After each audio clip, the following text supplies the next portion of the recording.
In this video, I'm going to talk about rational expressions, and specifically I'm going to talk about adding and subtracting them, because when we add or subtract these, we really just deal with them in the same way that we deal with fractions. So let's first talk about fractions. Let's go back to fourth grade math and just remember how we did these back in fourth grade. If we were adding two fractions with different denominators, we had to first force them to have the same denominator. And the way that we did that was multiplying by some common multiple, or really the easiest way to do it. Here I have a 5, so over here I would multiply by 5 over 5. And in this fraction, there's a 4 on the bottom, so over here I can multiply by 4 over 4. This will give me 5 times 4. This will give me 5 times 4. It's going to be the same denominator. So we have to have common denominators if I'm adding or subtracting fractions. They have to have the same number on the bottom.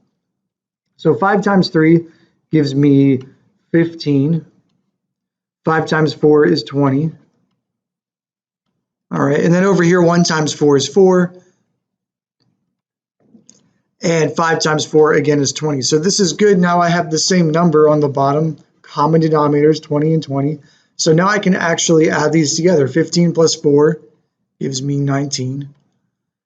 And on the bottom, it's not 20 plus 20. It's not 40. It's just 20. Common denominators. All right, so that's how we added back in the day, back in elementary school, fourth grade. That's how we added fractions. Okay, with subtracting these, kind of the same thing as adding them. You have to have the same number on the bottom. We have to have common denominators. So here I notice this has an 8 on the bottom. I can multiply this by 8 over 8. I can always multiply by the same number with the same number because this would just be 1, and we can always multiply times 1. And this has a 5 on the bottom, so over here I will multiply by 5 over 5. And this will give us common denominators because 8 times 5 is 40. And over here, 8 times 5 is 40. All right, so that will give us common denominators on the bottom. 8 times 9, that is 72. And then 5 times 5 is 25. All right, so now I can subtract these fractions. I have 72 minus 25 is 47. And then on the bottom, it's not 40 minus 40 is 0. It's just going to be common denominators is 40. All right, and we can leave it like that. This is algebra. We can leave it as an improper fraction. There's no need to convert that into a mixed number. Okay, so that's just some grade school math review. Oftentimes, if we don't use this, we kind of forget it, which is fine. That's normal. So let's move into the algebra part now. This says simplify the expression below, and I have two rational expressions, which are just two big fractions. Rational means that I can write it as a number over another number. So this is rational, and this is also rational. I can write it as a number over another number. It becomes not irrational, or it becomes irrational if it's something that's non-terminating or non-repeating. If I can't write it as a fraction, it becomes irrational. But we're not gonna talk about that here. Here we're just gonna deal with the rational. So just like I did with these fractions here back in fourth grade, and I had to get common denominators, I have to do the same here. Even though there's x's and algebra thrown in here, I have to do the same thing. So this fraction I can multiply by this, x minus 5 over x minus 5. All right, this is really just a fancy way of saying 1, but it's going to make these have common denominators.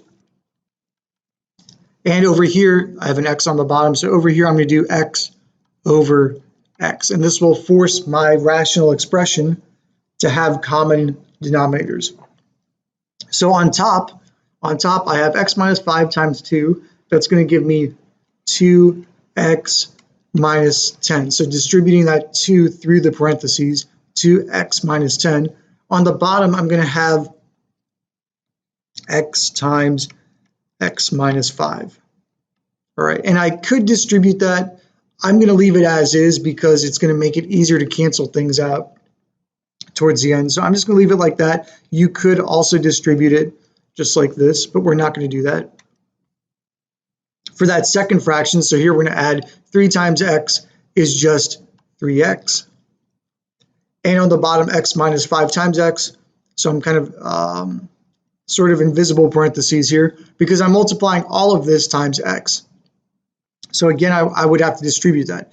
X times x is x squared.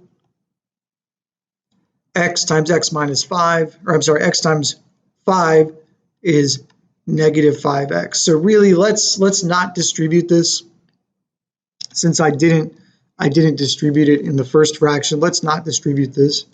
And let's just leave it as it is. All right, so this is just x times x minus 5. So I kind of flipped these. I kind of rearranged these just to make them look the same. I just kind of rearranged them. All right. So now that these have common denominators, now I can add them together. All right. The denominator is going to stay the same. It's common. So this is x over x minus 5. On the top, I'm adding these together, which means I'm combining like terms. So anything with an x in it, I can combine, like this 2x and this 3x. Adding those together gives me 5x. And the negative 10, there's nothing to combine there, so this would be 5x minus 10. All right. Really, I can stop here. This is a correct answer. There we go. This is a correct answer. I could stop here, but I noticed that I can simplify this actually one more time. So on the top, if I factor out a 5, so let's leave the bottom the same. All right, but on the top, if I factor out a 5, this would leave me with x minus 2. All right, and we'll just leave it like that. So really, either of these would be correct. This is correct. This is also correct. But sometimes when we factor, there are things that can cancel out. Let's do one more. Simplify the expression below. So kind of the same thing, except now this is a subtraction problem. I'm going to start this out the same way. I need common denominators, so I'm going to multiply this times what I see over here. I'm going to multiply by 3x plus 2 over 3x plus 2. All right, kind of squeezing that in a little there. Over here, I'm going to multiply by what I see in the denominator here. So I'm going to multiply by 2x over 2x. All right, and that's going to give us common denominators again. So let's rewrite that. Here, this is going to give me, let's see, I'll use red. So here, this is going to give me 3x plus 2 times 2x on the bottom. On the top, I need to distribute 3x times 9. That is 27. Little brain freeze there. 27x. And then 2 times 9 is 18.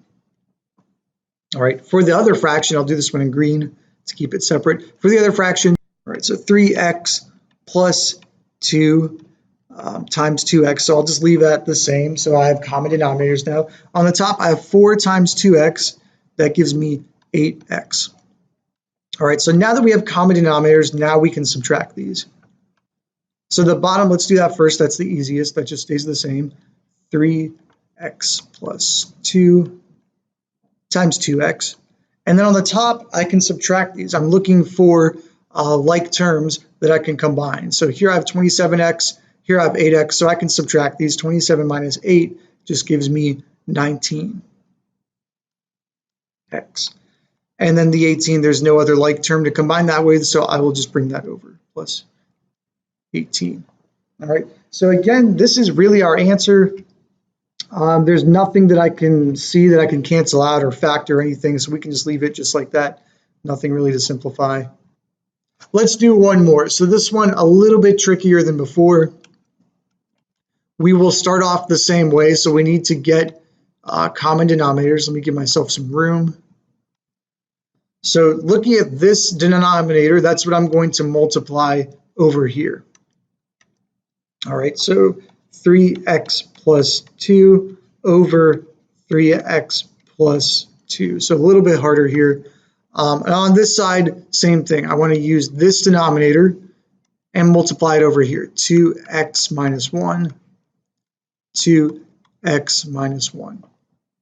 All right, so let's go ahead and multiply these together. For my red fraction, this is going to give me, and I'm not going to FOIL it, I'll just leave it as this, 3x plus 2, 2x minus 1. So I'll just leave it just like that, and I'll show you why later. On the top, I have 3x plus 2 times 5x. So 3x times 5x, that is 15x squared. And then 2 times 5x is 10x. All right, and we're going to add that to this other fraction. The blue fraction is going to have the same denominator. That's what we wanted. That's what we forced it to be. 2x minus 1. All right, and then on the top, a little bit different here. So on the top, I have negative x squared times 2x. That's going to give me negative 2x to the third, negative 2x cubed. All right, and then I have to do negative x squared times negative 1, so just distributing that through. Negative negative is a positive x squared.